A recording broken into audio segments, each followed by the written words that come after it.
Hi, this is Brian. Welcome back to another Heroic Plus One. Continuing our quick tour through my all-time favorite book, Brain Energy, by Harvard psychiatrist Chris Palmer.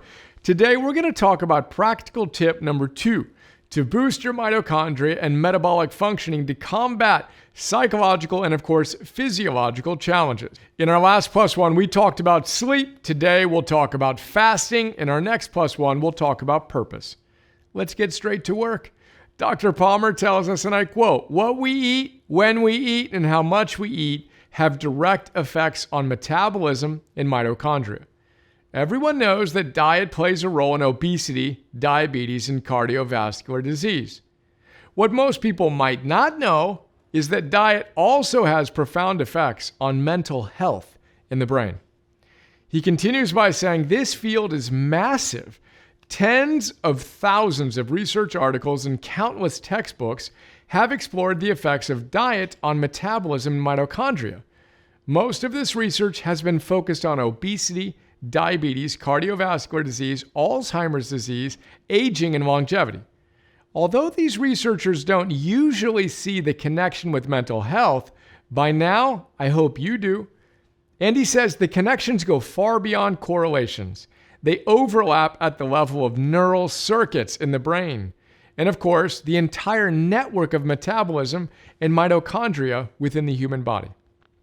Now that's from a chapter called Food, Fasting, and Your Gut. Here's the short story. Food, as we know, plays a huge role in optimizing our physical and mental health.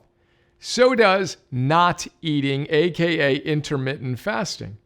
And as we've discussed, your gut has 90% of your serotonin, so pay attention. Check out our notes on the happiness diet, the comfort crisis, and this Plus One on the optimized food rules for more, all of which are linked.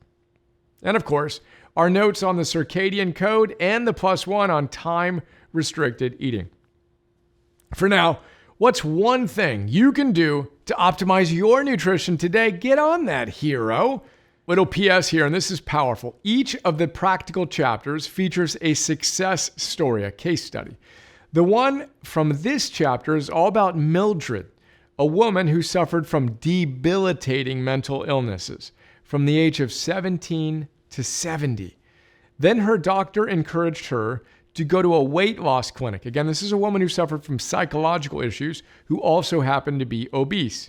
So she went to this clinic at Duke, where they were using a ketogenic diet. And within 2 weeks, she noticed significant improvement. And after 53 years of struggle, she has been thriving psychologically for the last 13 years. As Palmer says, and I quote, "Stories like Mildred's just don't happen in psychiatry.